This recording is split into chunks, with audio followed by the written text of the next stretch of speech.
Nahum, chapitre 1. Oracle sur Ninive, livre de la prophétie de Nahum d'Elkosh. L'Éternel est un Dieu jaloux, il se venge.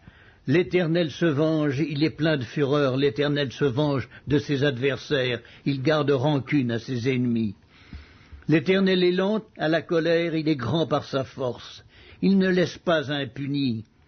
L'Éternel marche dans la tempête, dans le tourbillon.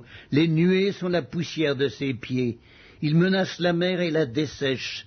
Il fait tarir tous les fleuves. Le Basan et le Carmel languissent, la fleur du Liban se flétrit.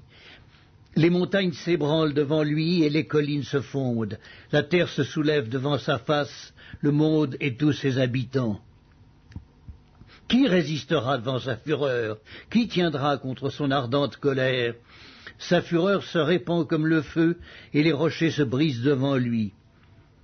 L'Éternel est bon, il est un refuge au jour de la détresse. Il connaît ceux qui se confient en lui. Mais avec des flots qui déborderont, il détruira la ville, et il poursuivra ses ennemis jusque dans les ténèbres. Que méditez-vous contre l'Éternel? C'est lui qui détruit. La détresse ne paraîtra pas deux fois, car entrelacés comme des épines et comme ivres de leur vin, ils seront consumés comme la paille sèche, entièrement. De toi est sorti celui qui méditait le mal contre l'Éternel, celui qui avait de méchants desseins. Ainsi parle l'Éternel. Quoique intacts et nombreux, ils seront moissonnés et disparaîtront. Je veux t'humilier pour ne plus avoir à t'humilier. Je briserai maintenant son joug de dessus toi, et je romprai tes liens. Voici ce qu'a ordonné sur toi l'Éternel. Tu n'auras plus de descendants qui portent ton nom. J'enlèverai de la maison de ton Dieu les images taillées ou en fonte. Je préparerai ton sépulcre, car tu es trop léger. Nahum, chapitre 2. Voici sur les montagnes les pieds du messager qui annonce la paix. Célèbre tes fêtes, Juda, accomplis tes vœux, car le méchant ne passera plus au milieu de toi, il est entièrement exterminé. Le destructeur marche contre toi, garde la forteresse, veille sur la route, affermis tes reins, recueille toute ta force. Car l'Éternel rétablit la gloire de Jacob et la gloire d'Israël, parce que les pillards les ont pillés et ont détruit leurs ceps. Les boucliers de ces héros sont rouges, les guerriers sont vêtus de pourpre. Avec le fer qui étincelle apparaissent les chars, au jour qu'il a fixé pour la bataille, et les lances sont agitées.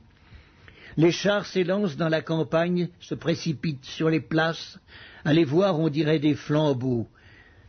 Ils courent comme des éclairs. Il se souvient de ces vaillants hommes, mais ils chancellent dans leur marche. On se hâte vers les murs et l'on se prépare à la défense. Les portes des fleuves sont ouvertes et le palais s'écroule. C'en est fait, elle est mise à nu, elle est emmenée. Ses servantes gémissent comme des colombes et se frappent la poitrine. Ninive était jadis comme un réservoir plein d'eau. Les voilà qui fuient. Arrêtez, arrêtez, mais nul ne se retourne. Pillez l'argent, pillez l'or. Il y a des trésors sans fin, des richesses en objets précieux de toute espèce. On pille, on dévaste, on ravage, et les cœurs sont abattus, les genoux chancellent, tous les reins souffrent, tous les visages pâlissent. Qu'est devenu ce repère de lions, ce pâturage des lionceaux, où se retirait le lion, la lionne, le petit du lion, sans qu'il y eût personne pour les troubler? Le lion déchirait pour ses petits, étranglait pour ses lionnes. Il remplissait de proies ses antres, de dépouilles ses repères. Voici, j'en veux à toi, dit l'Éternel des armées. Je réduirai tes chars en fumée, l'épée dévorera tes lionceaux. J'arracherai du pays ta proie, et l'on n'entendra plus la voix de tes messagers. Nahum, chapitre 3. Malheur à la ville sanguinaire, pleine de mensonges, pleine de violence, et qui ne cesse de se livrer à la rapine. On entend le bruit du fouet, le bruit des roues, le galop des chevaux, le roulement des chars. Les cavaliers s'élancent, l'épée étincelle, la lance brille. Une multitude de blessés, une foule de cadavres, des morts à l'infini. On tombe sur les morts. C'est à cause des nombreuses prostitutions de la prostituée, pleine d'attraits, habile enchanteresse, qui vendait les nations par ses prostitutions et les peuples par ses enchantements. Voici, j'en veux à toi, dit l'Éternel des armées. Je relèverai tes pans jusque sur ton visage, je montrerai ta nudité aux nations et ta honte au royaume. Je jetterai sur toi des impuretés, je t'avilirai et je te donnerai en spectacle. Tous ceux qui te verront fuiront loin de toi, et l'on dira, Ninive est détruite. Qui la plaindra? Où te chercherai-je des consolateurs? Es-tu meilleur que Noamon, qui était assise au milieu des fleuves, entourée par les eaux, ayant la mer pour rempart, la mer pour muraille? L'Éthiopie et les Égyptiens innombrables faisaient sa force.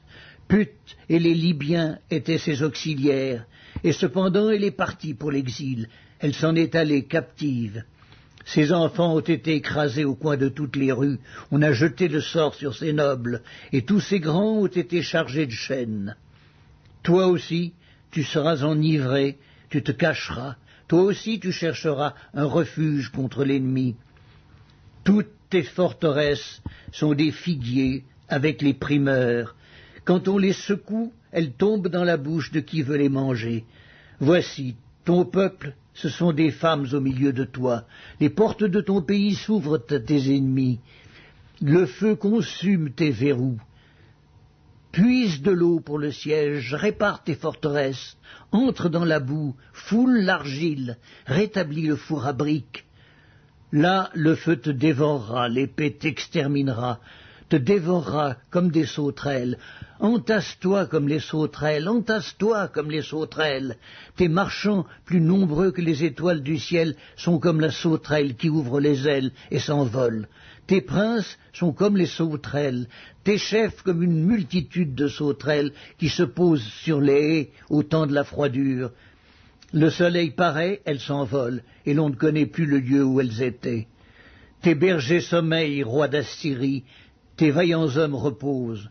Ton peuple est dispersé sur les montagnes, et nul ne le rassemble. Il n'y a point de remède à ta blessure, ta plaie est mortelle. Tous ceux qui entendront parler de toi battront des mains sur toi, car quel est celui que ta méchanceté n'a pas atteint?